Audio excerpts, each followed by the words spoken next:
आप देख रहे हैं हमारा YouTube चैनल दी सच्चा भारत और आज के इस बुलेटिन में आपका स्वागत है।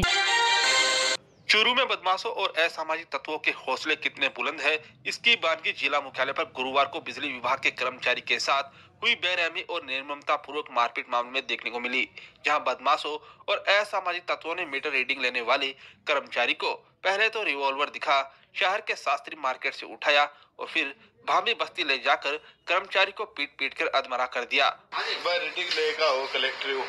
आके मैं गाड़ो दिया स्टोर से ही बैठे मैंने कोई तो एक छोरा है मैं बुलायो मैंने तो बुला के तुम्हारी लाइट ठीक हो रही मैं बैठा मैंने मारा ला गया मार के और फिर बैंकर मारे बैठे मार के फिर बैठे मेरे पे रिवॉल्वर लगा ली रिवॉल्वर लगा के मैंने बैठा लियो के बैठ जब चिल्लाए उन्हें तो तन जान से मारशा और बट से बिठा के फिर मैंने भाभी बस्ती के कुओं ने बैठे लिया के बैठे कम से कम 100 जना भेड़ा हो गया 30 जना भेड़ा हो गया मारा लोग आया बताया 6 जनी मारी तो मार के फिर मेरे पास बैठे नंबर लिखाया कि तू नंबर लिख और नंबर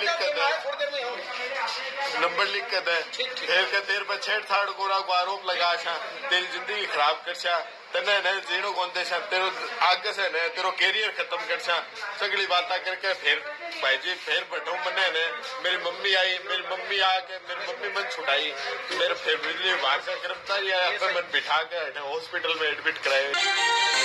अलवर के शिवाजी पार्क थाना क्षेत्र में गुरुवार को एक लूट की सूचना ने पुलिस को परेशान कर दिया। मामले की जानकारी मिलने के बाद मौके पर पहुंची पुलिस ने मामले की जांच पड़ताल शुरू की। इस पर पता चला कि दो लोगों में आपसी विवाद हुआ है। इस दौरान एक पक्ष ने दूसरे पक्ष पर हमला किया व गाड़ी में तोड़फोड़ की। हालांकि पुलिस ने मामले की जांच पड़ताल शुरू कर दी है, तो वहीं पीड़ित की शिकायत के आधार पर रिपोर्ट भी दर्ज कर ली गई है। पुलिस ने कहा कि आपसी विवाद के चलते ये मामला टेलीफोन इतला मिली थी कि किशोर नायब बोर्ड के सदस्य हैं, उनकी प्राइवेट गाड़ी को ड्राइवर लेके खड़ा था और कोई 3 व्यक्ति आए और उसके गन लगा के और उसकी गाड़ी को और ड्राइवर को ले गए और उसके बाद में उसको कहीं किसी अज्ञात जगह पटक दिया है।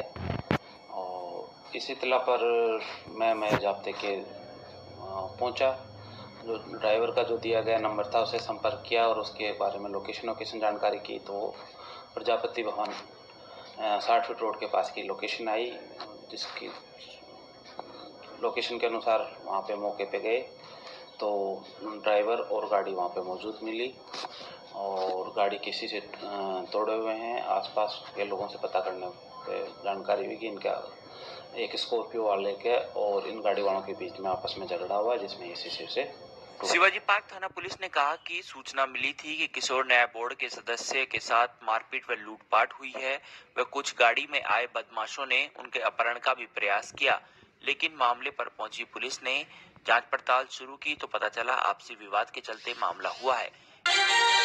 पाली जिला कलेक्टर अंशदीप ने गुरुवार को कलेक्टरेट सभागार में सूचना एवं जनसंपर्क विभाग की ओर से कोरोना महामारी के संक्रमण को लेकर तैयार किए गए मुख्यमंत्री के संदेश पत्रक का विमोचन किया। जिला कलेक्टर ने इस दौरान कोरोना महामारी को लेकर मुख्यमंत्री श्री अशोक गहलोत की ओर से दिए गए संदेश का पालन कर स्वयं तथा परिजनों का जीवन सुरक्षित करने की अपील भी की। कलेक्टरेट सभागार में गुरुवार को आयोजित महिला एवं बाल विकास विभाग की आवश्यक बैठक के दौरान जिला कलेक्टर ने मुख्यमंत्री श्री अशोक गहलोत के संदेश पत्रक का विमोचन करते हुए आंगनवाड़ी कार्यकर्ताओं में हाथों हाथ इसका वितरण भी करवाया। पाली एक युवक एवं उसके परिवार द्वारा 2 अलग अलग समाज की युवतियों के साथ शादी एवं बंधक बनाने एवं विवाहिता को घर से निकालने के मामले को लेकर पुलिस थाने में मामला दर्ज होने के बावजूद भी पुलिस द्वारा आरोपियों के साथ मेरी भक्ति करने एवं न्याय न मिलने पर समाज के लोगों ने सूरजपोल स्थित धर्मशाला में प्रेस वार्ता ली। आयोजित प्रेस वार्ता में 2 पीड़ित परिवारों में एक व्यक्ति एवं उसके परिवार पर गंभीर आरोप लगाकर कार्रवाई करने की मांग की।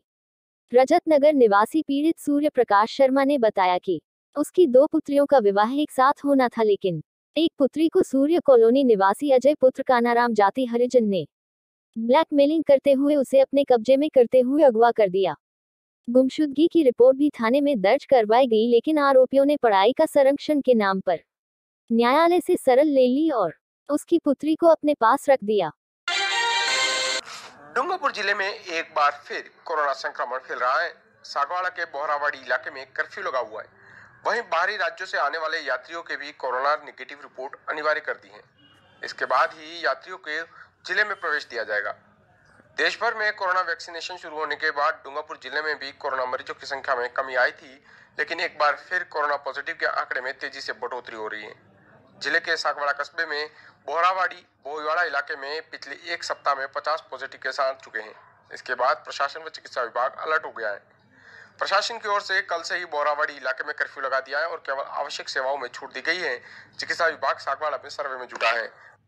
सागवाड़ा के बोहरावाड़ी जो क्षेत्र है वहां पर गत दिनों में एक साथ एक ही परिवार में 15 कोविड पॉजिटिव आए थे और उसकी फिर पूरी जांच की गई। उसमें तो कुछ एक सामूहिक आयोजन हुआ था, उसके कारण कुछ लोग बाहर से भी वहां पर आए थे जो कि हमारे पड़ोसी राज्यों से उस फंक्शन में शामिल होने के लिए आए थे।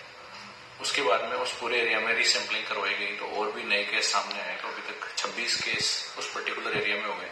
तो कंटेनमेंट जोन बनाए गए और स्ट्रिक्ट मेजर्स प्रशासन के द्वारा लिए गए। उस एरिया में कंप्लायंस हो, इसकी स्प्रेड ज्यादा नहीं हो और इसके अलावा बाहर के जो लोग हैं उनका आवागमन नहीं हो, इसके लिए वहां पर नगर पालिका की टीम्स लगाई गई और पुलिस के माध्यम से भी कंटिन्यूअस निगरानी में रख रहे हैं। साथ ही साथ क्योंकि जिले में सागवाड़ा, डूंगरपुर इन क्षेत्रों में रोजाना दूसरे जो प्रदेश है, महाराष्ट्र है, बॉम्बे, गुजरात, इस तरफ से काफी लोगों का आवागमन रोजाना रहता है। तो सारे जो टूर ऑपरेटर्स है उनको पाबंद किया है कि कोविड नेगेटिव होने की रिपोर्ट लेकर ही वो उनको यात्रा करवाएं और यहाँ पर भी जो लोग आ रहे हैं उनके हम दोबारा से रीसैम्पलिंग करवा रहे हैं ताकि इसकी जो केसेस बढ़ रहे हैं इसकी रोकथाम। देश में मेट्रोमैन नाम से मशहूर ई श्रीधरन केरल में बीजेपी के सीएम कैंडिडेट होंगे। पार्टी के प्रदेश अध्यक्ष के सुरेंद्रन ने गुरुवार को इसकी घोषणा की। 88 साल के श्रीधरन 25 फरवरी को ही भाजपा में शामिल हुए थे। पार्टी ज्वाइन करने और राजनीति में आने को लेकर मेट्रोमैन ने कहा है कि मैंने भाजपा से केवल एक ही मांग की है कि मैं पोन्नानी से उसी इलाके में चुनाव लड़ना चाहता हूं जहां मैं अभी रह रहा हूं। आपको बता दें 140 मेंबर वाली केरल विधानसभा के लिए 6 अप्रैल को वोटिंग होनी है। चुनाव के नतीजे 2 मई को आएंगे। एक ट्रक ड्राइवर ने ट्रक में काम करने वाले लड़के से मारपीट की, उसके पैसे छीन लिए और बीच रास्ते में उतार कर चला गया।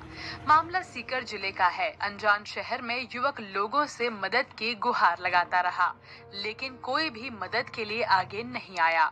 युवक ने पुलिस तक से भी मदद की गुहार लगाई, लेकिन किसी का भी दिल नहीं पसीजा। आखिरकार एक निजी बस परिचालक ने युवक को जोधपुर तक छोड़ने की हामी भरी। पाकिस्तान में 3 महिला पत्रकारों की हत्या कर दी गई। ये महिला पत्रकार एनिकास्ट टीवी के लिए काम करती थी और प्रसिद्ध भारतीय नाटकों और सीरियल्स को अफगानिस्तान की स्थानीय भाषाओं में ट्रांसलेट और डब किया करती थी। तीनों पत्रकार की हत्या बुधवार को 2 अलग-अलग हमलों में हुई। पहला हमला जलालाबाद में हुआ जब सादिया और शहनाज नाम की महिला मीडिया कर्मी घर के बाहर टहल रही थी।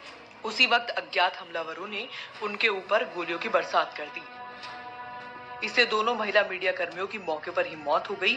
वहीं दूसरी घटना भी इसी शहर की है, जहां मीडिया कर्मी मुरसल हबीबी को गोली मार दी गई। पत्रकारों पर हमले की राष्ट्रपति अशरफ गनी ने निंदा की है।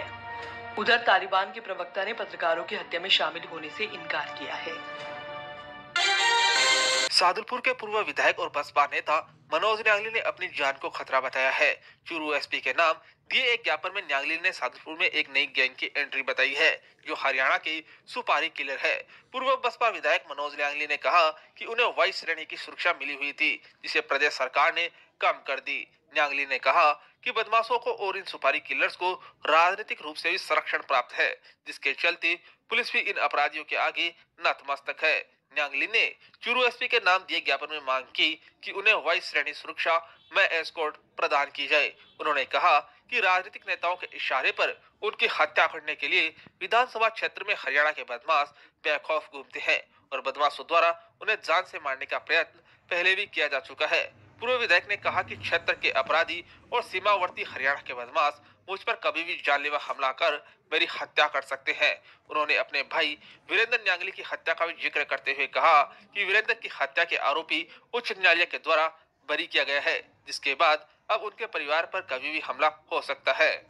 देखिए, मेरे राजगढ़ की हालात को देखते हुए और जिसमें बहुजन समाज पार्टी का नेतृत्व करता हूँ, गरीब शोषित पीड़ित मजलूम लोगों का, उस समय हम ताकतवरों का मुकाबला करते हैं। इसलिए सबसे बड़ा राजनीतिक रूप से और जनता के गरीब का संरक्षण करने के कारण मेरे राजगढ़ में गंभीर खतरा है।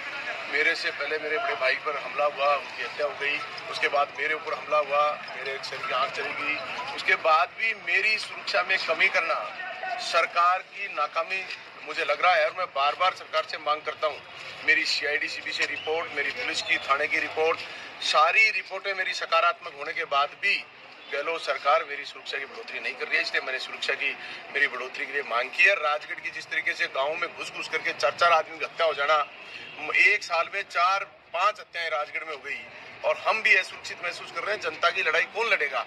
जनप्रतिनिधि सुरक्षित नहीं होंगे तो फिर जनता की, उन गरीब लोगों की जो ताकतवर लोग हमला करते हैं, उनकी लड़ाई कौन लड़ेगा? इसलिए उस बात को लेकर मैं उन गरीबों का संरक्षक रहना चाहता हूँ। इसलिए मैं सरकार से मांग करने आया हूँ, प्रशासन से, कि मेरी सुरक्षा बढ़ाई। कहा तो राजीव गांधी ने एंटी डिफेक्शन बिल लेके आए थे, आराम गैराम नहीं हो।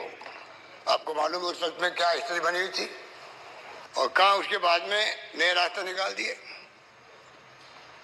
अटल बिहारी वाजपेयी जी ने तो और आगे बढ़ के 2 कदम अपने जमाने के अंदर उस कानून को और स्ट्रांग बनाया। 2/3 बहुमत से ही एंटी डिफेक्शन हो सकता है। आपने गली निकाल ली और गली निकाल ली। हॉर्स ट्रेडिंग आराम से, हॉर्स ट्रेडिंग कमाल है। गली निकालने में माहिर हो आप लोग, आपके नेता लोग बहुत माहिर हैं। हॉर्स ट्रेडिंग नहीं हुई तो चुनाव पोस्टपोन राज्यसभा के, कमाल है। हॉर्स ट्रेडिंग नहीं हुई, 2 चुनाव मैंने हिंदुस्तान कभी नहीं सुना आजादी के बाद में। मेरे ख्याल से कटाई बहुत वरिष्ठ नेता है, कैलाश मेघवाले बैठे हुए हैं। 2 सीटें खाली है राज्यसभा की, चुनाव एक साथ होते हैं। जीतने के लिए 2 सीटों का भी अलग अलग डेट रख दिया, दोनों सीटें जीत गई बीजेपी गुजरात के अंदर। क्या कहोगे इसका? ये स्थिति है देश के अंदर। और आप में जो लोग शरीक थे अमित शाह का साथ देने वाले, यहाँ बैठे हुए चेहरे, मुझे मालूम है कौन कौन है, वो जानते हम लोग। साथ मत दिया करो। मैंने साथ नहीं दिया। आपकी पार्टी के लोगों ने सरकार गिराने का प्रयास किया, भविष्य शेखावत की 2 बार। हमने कहा नहीं, हम इस बातों में नहीं पड़ते हैं।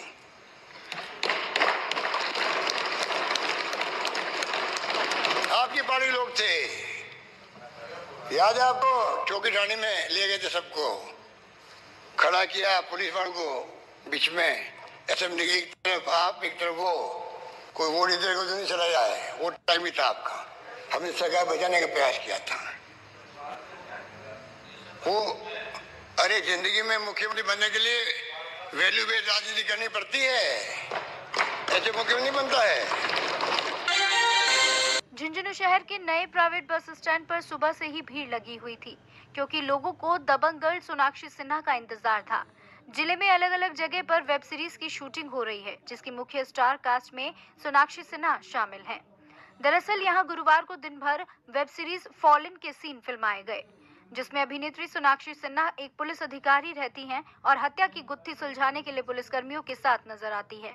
पूछताछ का ये सीन कई बार फिल्माया जाता है।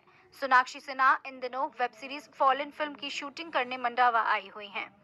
वह मंडावा के होटल डेजर्ट में ठहरी हुई हैं। होटल डेजर्ट के पास जयविलास में घोड़ों की देख की जाती है। सोनाक्षी फुर्सत के समय में जयविलास में जाकर समय व्यतीत करना पसंद करती हैं। उन्होंने वहां हॉर्स राइडिंग करके आनंद लिया। सोनाक्षी ने घोड़ों के साथ और स्थानीय युवाओं के साथ फोटो खिंचवाई। स्थानीय समन्वयक संजय मील और कुलदीप सिंह ने बताया कि गत सप्ताह नवलगढ़ क्षेत्र में फिल्म की शूटिंग करने के बाद गुरुवार झुंझुनू रोड पर स्थित सिद्धसर के आसपास शूटिंग की गई। शुक्रवार को 5 मार्च को मंडावा में शूटिंग की जाएगी। इसके लिए एक हवेली में शूटिंग की पूर्व तैयारी चल रही है। और ऐसे ही नए अपडेट पाने के लिए द सच्चा भारत चैनल को सब्सक्राइब कीजिए। धन्यवाद।